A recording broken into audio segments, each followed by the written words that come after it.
jump straight into this, man. Let's address the haters, the naysayers. I was talking to the brother from cancelbadcredit.com. Shout out cancelbadcredit.com, all one word. The Ock. I was over there talking to the Ock, and he said, "Bardy, you really be sparing guys when you talk about like organizations inside of prison and things that happened and what they did, have done." I censored a lot of stuff. I changed up names a lot, right? The harsh reality of prison is just that. It's a harsh reality. Why would anybody be offended about you talking about what actually goes on in prison? To me, and y'all know I usually don't even, and thank you to the ones who do notice that. I barely ever curse. It might slip out, or I say MF or whatever. Let's just keep it all the way funky today. About the Negroes. Right? These naysayers, these lames. It's weird, man. It's just weird. That a guy, backtrack. He said, Khaled said, or Khalid, wherever you're from, however you pronounce it.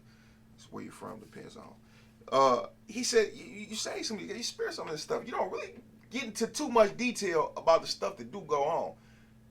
It's a whole box of stories I could pull out, but I just don't, off the strength. But it's real. Everybody out here that's watching this, I know a lot of you guys from the 60s and the 50s and the 70s, everybody that's watching this with any amount of sense know that prison in real life is not the same. So therefore, if you talk about a prison organization, organization that's in prison that also functions on the streets and started from the free world, if you know that they're in prison, you know they're not abiding by the law, right, all the time. You know that they're a little bit more violent. You know that they have far way more criminals in that congregation, that body, than on the streets, right? Because everybody in prison is there for a crime. Very few did not commit the crime that they're in prison for. Sure, you got those that are innocent. You got those that are over sentenced. Those who should have been on probation instead of doing years. We got those. Small percentage of people compared to the ones who actually did what they did. Now, I understand, and I hate this, right? A guy, well, my religion teaches me forgiveness. Yes, we do. Jesus ate with the courtesans, so on and so forth. And not just Moorish Americans say this. I'm not just talking about Moorish Americans because that's what people going to get at. Moorish, it's not the only people that hit me up or talk to me or talk about what's going on, right? Never really get it from Christians, though. You never really get that from Christians. Or Sunnis, when you tell their stories. When you tell stories about Sunnis and Christians, you never get any like, wow. Or the Nation of Islam. When I tell the Nation of Islam story, how they stepped on somebody and how they got into it, Nation of Islam guys be writing in the comments like, yeah, they stepping like that. In prison, but they moving off righteous. They stepping like that. Only with your own kind do you get the most hate, right? So, I forgot where I was going, but you got a guy to say, well, Jesus ate with the courtesans, prostitutes, rapists. If he sat with them, what make? I think that's more of an analogy, right? That's more of a metaphor for something. That's telling you that no matter how bad someone may be, you can still forgive them. I understand that, right? But that go back to the point I was making. If a guy got sent to prison for committing the R word, I want to keep the monetization on this video. 3 of those. And in prison, he did the same thing. He actually did this. His DNA evidence and everything. He actually did this. He served 35 years for doing this to children, right? You so holy, would you let him move in your house with your children? Your 10 children, your 5 children, your 3 children, 1. Would you let him move in your house? Would you let him babysit the kids? Would you even want him knowing where you live at? Stop playing with me with this religious stuff, man. That's why the prophet is so cold and so great. In the Moorish literature, like page 20, paragraph 3. The Quran should be of interest to all readers, whether looked at from a religious, philosophical, or literary point of view. However you want to take it. I take this as metaphors, man, and apply it to my life accordingly. The science, ism, the study of something. I'm taking that ism and I'm applying it to the secular stuff, everyday stuff. There's no way a guy can commit 3, 4, 2, or whatever, be a serial R word, get out and come live with me. I probably wouldn't want that boy next door to me, okay? I probably wouldn't want him next door to me. So, let's throw all that pretending to be holy out the window, right? I had a guy. He said, I'm trying to get brothers home. Right? Just a regular conversation. So I'm trying to get brothers home, so on and so forth. And we're not even talking about what I'm doing. He was talking about what somebody else was doing or whatever with their channel. He said he's trying to get brothers home. And I know some of the same brothers that he's talking about. And it's just 2 days ago. And I'm thinking to myself, and I actually asked him this too. I said, you trying to get brothers home? How? I'm on YouTube, telling such and such. Woo. Okay, I guess that's a way. That's a lot more effort than some guys that say that doing. But don't ever claim you trying to get brothers home or you getting brothers home. You ain't putting no paralegal team together. You ain't found a bunch of free paralegals or some you can pay minimum. You ain't got no paralegal fund, no lawyer fund, no legal fees. You not putting in paperwork yourself, filing the appeals to the Supreme Court, writing the governor for a commutation. You're not doing none of this. So don't ever say you trying to get... How could you be trying to get brothers home? And you on YouTube talking about yourself? How are you trying to get brothers home? You're not even shedding light on the cases. You're not entitled to those words. I'm getting brothers home or trying to get brothers home. When you had the last 15 years to bring, you haven't did it. You've been home 15 years. You're not even sending these guys secure packs of money. We had a brother reporting everything on YouTube. He going to look for specific videos of anybody he can find, right? And right back to the penitentiary. Hey, they got a video about you, bro. Hey, they got a video about you, bro. Hey, they got a video about you, bro. 2 people said the exact same thing to me when they hit me up about the videos. He said, and both the brothers said, keep doing your thing. I like the story. I already had my ticket in here for it. It's information on it. Everybody knows what's going on. Right? It ain't nothing that I'm breaking news to, right? He said after him being home 6 years or something like that, this is his first time hitting me up about a video you made when he been had my information. Never responded to none of my mail that I sent him when he left his number and his address.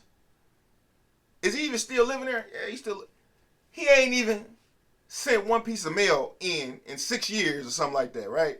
You ain't even sent one piece of mail in, not $1 to nobody that you writing. You took your time to go through all these videos and say, hey, it's a video I'll shoot you. Most of them guys in there don't care. We had really, I would say out of 15 videos, probably 3. Right? You had the O'Neal Ill video. People didn't want it up. Cool. I took it down. Want it up. They said put the brother in a bad light. I mean, really what he did, or allegedly did, or been convicted of. Matter of fact, it's not even alleged. He admitted it in his at the final sentencing.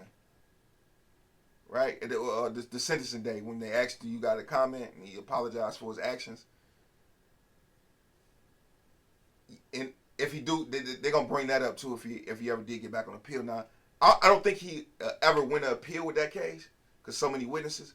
But let's pray and hope. Forget hope.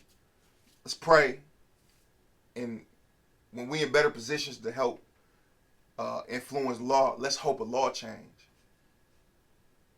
to maybe get them back out on the streets. That's my brother, man.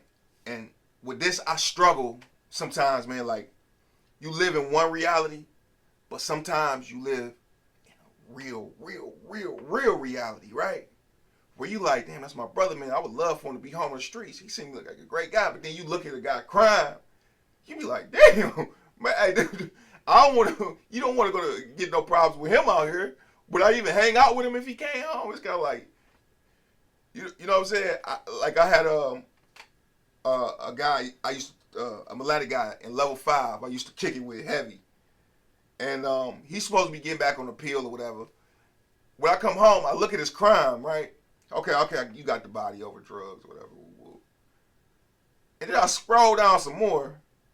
Like, damn, bro, you got 3 CSC first degrees, arson, 2 more murders. I'm like, hey, maybe I don't. Maybe I ain't gonna deal with dogs. Like, get out. You got to think about that sometimes. We so intoxicated and used to being around people like this. When you think about it, you know, we might go to religious service together or whatever the Talib or whatever the Melania's called. We might be able to go there together and maybe go have a dinner, but doing business or anything else, I'm kind of straight because at the slightest discrepancy we have, anything can happen. And I'm not saying it like I'm not capable of some of that stuff, some of it. Pause. None of that. You know what I'm saying? But I wouldn't take it there over a YouTube video, so on and so forth, right? Now I know I'm talking to y'all to death, but you just got to get it up out of here with all the guys, you incriminating people. How am I incriminating people when you already in prison for it? How many times do I got to explain this? This is simple logic. You go look them up. MDO, such and such versus the state of Michigan. Wayne County's prosecutor corner. Well, you go look this stuff up. It's all public information. How can I keep you in the appeal course? I'm not going to say, let's go look at PettyTupac TV and see what he said. Let's see what he said that the prosecutor didn't say. The transcripts didn't read. Let's see. PettyTupac was there in 1969 when you committed this crime. Like, I gave you some new information. You barely got anything online to even look up because it's from 1969. On your report, it says the county crime committed in unknown. They didn't even keep track of that then. They didn't even register it then. Right? The MDOC probably don't even know why you're really in prison. They just know you got an M1 from back in the 50s or 60s. Like, this stuff is common sense, man. This platform not predicated on religious-based stuff. It's not predicated on, this is true crime. This is prison stories. This is telling the youth not to go down the street stuff. We're not glorifying it, but we telling street stories too. We giving out game. We sharing experiences. This is what this for. And a brother getting some residuals off of it. So if anything, if you got a little bit of platform or whatever you doing in your venue, your way, you might want to help put me on. Maybe we can break some bread. Maybe I can share you, help one of your events or something like that. You having a party. You having a salsa contest, a dance contest or something like that. You having a jit contest. Maybe you can, hey, Bird, can you share this for me? A couple weeks in a row, a couple times throughout the week, put people up on it, get all the jitters together, some extra jitters that might help me sell it 10, 20 more tickets. Instead, people want to be on the outside nitpicking, not even understanding what this internet stuff is or what's going on. They want to be outside nitpicking. You got guys want to get in their feelings about this, and that. Knowing damn well, if the roles was reversed, you'd be doing the same thing right now. This YouTube stuff brought a lot of drama. Guys not getting notoriety, right?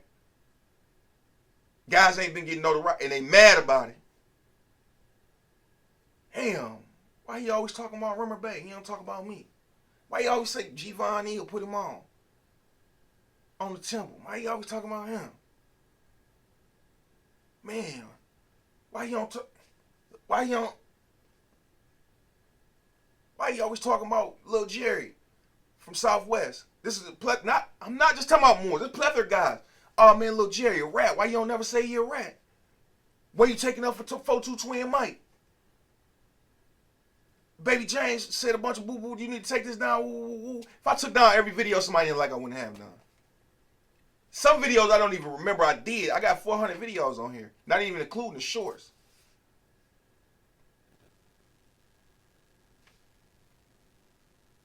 Let's, for those out there, let's come together. You give me some content then. I'll give you 60% of what it makes, 70% of what it makes. How about that? You come up with some good content. Let me come film it. Then we're going to rock out like that. All the guys just trying to do the little nitpick. Find something to do, man. Find something to do with your time. Okay? Peace and blessings be upon y'all, man. Big old 5.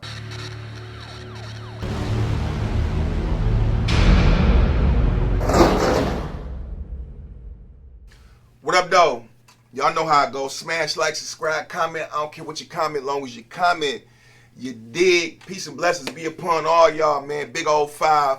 Hopefully I got like 6 videos dropping, man. It take a while in a couple days because gotta wait for the monetization button to pop up. Thank all y'all for sharing my stuff, man. Continue to share, man.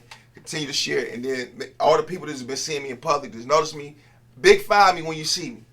Big old 5. I'm gonna already know where you from because I ain't gonna lie, it been throwing me off a little bit when I went to Belle Isle. 4 or 5 people noticed me one time. Another time I went like 3, 4. Kroger, Walmart a couple times, you know, and then when it happened like 3 times in the same place, it's weird, right? But that could lift your whole day up, man. I was just talking to Porter Hill about that, like somebody knowing your work before they ever actually see you, it lifts you up. But like I said, when I'm certain places, like when it happened the first time at Belle Isle, and then the second time, the first person, it's like I didn't know what he was. I didn't know what he was approaching me for, and I didn't know what the lady was approaching me for. Then I was at the gas station, and the dude, I'm walking to the car. Dude, like, wait, truck driver, I think his name D. I'm like, oh man, and he just taking his time too. He taking his time getting out the car and everything. I'm like, man, I have to fight dog or something, man. Damn, I don't know who he is, but nevertheless, it was love, and I appreciate that. I definitely appreciate that. Let's talk about why prison's so violent. Why is prison so violent? I love the questions y'all be inboxing me on Instagram too, man. Yeah, the paperwork I uploaded, you seen like the back-to-back. He spit on him. He did this to him. He fought him. I observed prisoner Bird striking him, so on and so forth, man. And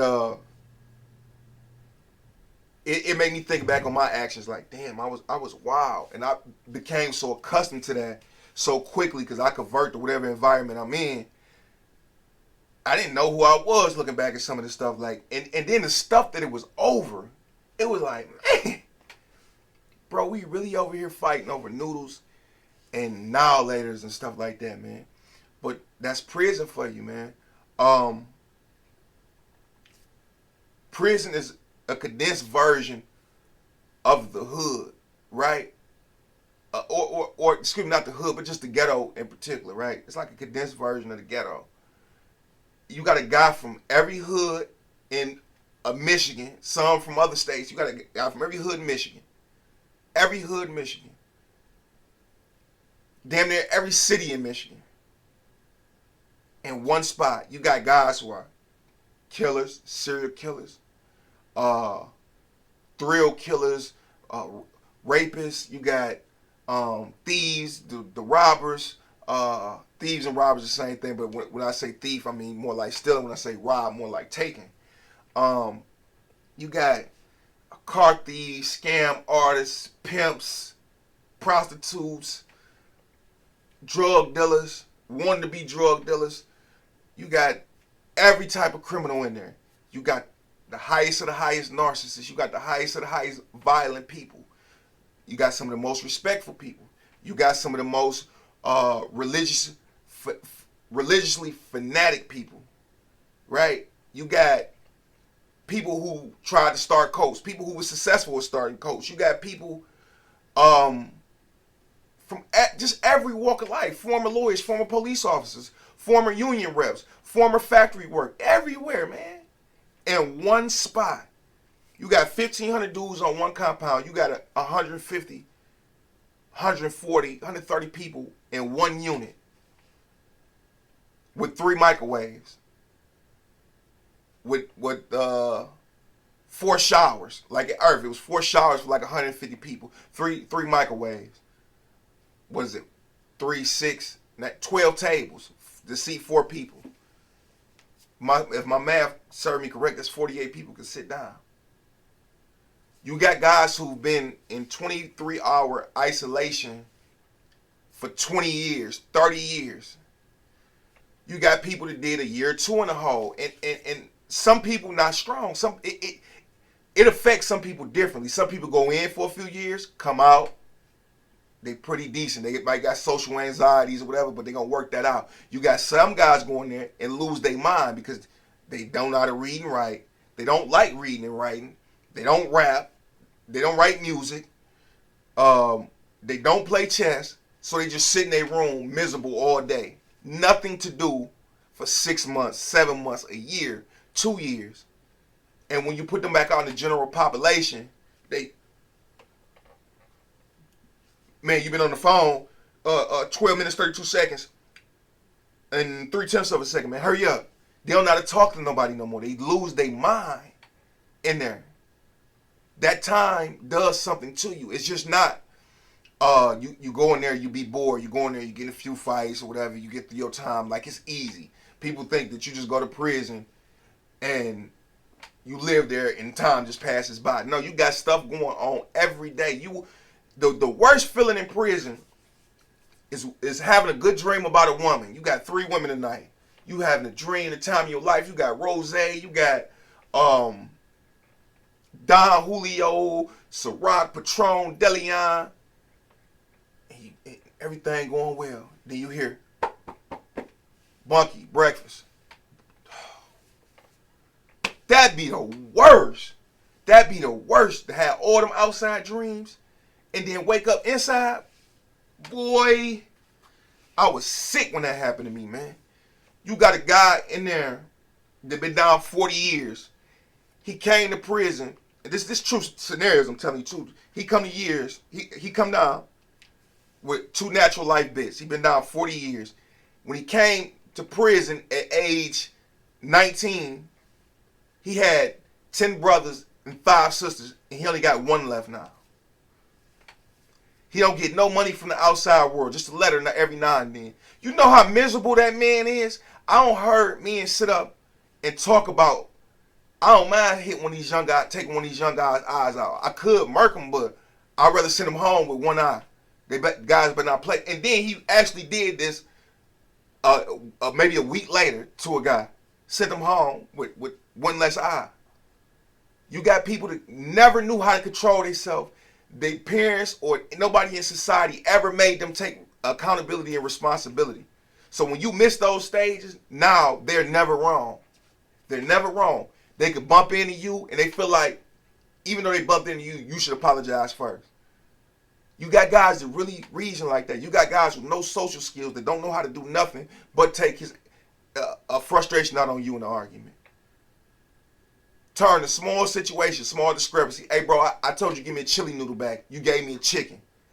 This is something that really happened. You disrespected me. Go get my chili noodle. I don't want no chicken. Go get it now. When he could have simply took it and traded. He eat chicken noodles, but it was off the principle that he wanted the chili noodle back because that's what he gave him. This the type of environment that you in. You got guys that's not even tough at all, but they flunkies. So the gangs will use them and put pressure on them. Hey, go hit him up. And he'll go do it. Might not do it good, but he'll go do it. Now he feeling himself. He got a little rep, people proud of him, patting him on his back. Now he want to make this a way of life for the next 20 years because this is what his life gonna be. He got 25 years. He got 30 years.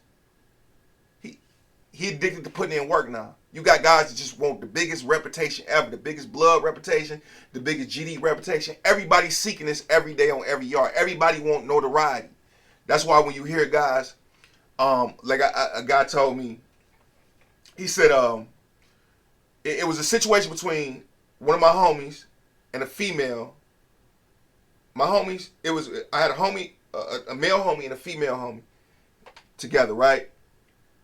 And they get into it with some guys, we had a picnic or something with it, whatever. I'm not even gonna say whatever. We ain't gonna get into detail about it, right? So one of the guys, as I'm in between them arguing over a salad or something, you got too many tomatoes out the salad. My man's like, why you talking to me? Going crazy? Whoa. We brought the salad anyway. So whatever it was, this institutionalized guy, he like, as I break it up, he like, yeah, man. Look, if it was serious, hey, it went down. I did 30 years in the penitentiary. I'm with it. And we look at each other at the same time, and we was about to say the same thing. Like, homie, what you did in the penitentiary don't matter out here. You think these young boys care that you did 20, 30 years in the penitentiary? All it takes is one shot and that erase all that, right? Or these young bucks out here get the whooping on you. These are the type of people that's in prison. Guys that can't take no for an answer. It's a scary environment when you think about it. When I think back on it, I'm like, damn, I was around some treacherous stuff, and it could have happened to me. That's why I took everything so serious that I got into and always went first. Because I never wanted to be that guy that had to walk around with the big slashes on my face or eye missing or stab wounds all through my head and back and chest and stuff like that. We in that type of environment, man, where people feel like they warriors and they always want to put in work. Guys is religiously crazy. You violate one law of the Quran, wrath must rain upon you. You know what I'm saying? We will sit on the corners of paths and ambush those who have what they associated with Allah. We will kill those for what they associated with. These guys live and die by these principles, man. Robbers looking for a stove bag. If the guy's starving, it's just like the streets. If he's starving, he was robbing and sticking people up on the streets. Now it's just not a gun in here. He's going to pull, give me that. If you weak, ain't going to be a victim. So it's a bunch of robbery, bunch of hustling, a bunch of little stupid petty stuff going on with a bunch of men living in this small environment. I think prison, for long-term prisoners, I think prison messed more people up psychologically than it ever will correct them. The recidivism rate 4 years ago was at 77%. It's even higher now. So that means 77 out of 100 people will return. 77 out of 100 people will return. Prison make you a little worse. It teach you a lot of skills though, but if you already went there messed up, and you got a weak mind and you can't sustain through it, you never be normal again. I seen guys come in and on our 4th year, he totally bugged out his mind. I work with guys, man. One guy in particular, just he did 20 years. He's just so weird, right? Just super weird. This what he do. I'll be sitting right here, right? I come outside, we both sit on the chairs, right? I'll be sitting next to a chair. He'll come sit directly next to me. He won't even move the chair over, right? So I take and move it. And he'll get to looking at me funny. Hey, can I see a lighter? Oh yeah, him, bro.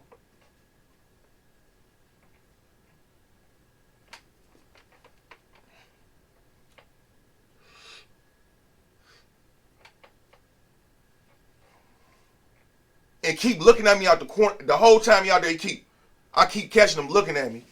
And he's such a nice guy though, right? He always offering guys cigarettes, always offering them food, stuff like that. He's such a nice guy.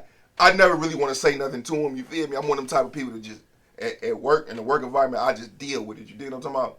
But this was what prison did to him. It's another guy that was in prison with him 20, 25 years ago. And he said he wasn't like that when he first came down. He went down with 1 to like 20, caught like 2 cases or something like that. He maxed out on with like 20 years in or something like that when he came down with 1 year. I mean, I can't talk. I did 4. I had 1 and ended up doing 4, but I don't think I'd ever made it to 20. I probably would have made it to 6 the way things was looking. I would have made it to 6 with all the beef that I had and the time to get a level 5. I probably made it to 6 or 7 if my cap was higher. I ain't gonna lie to you, but prison, a harsh world, man, harsh environment. Step out that thing, man. But that's why prison's so violent.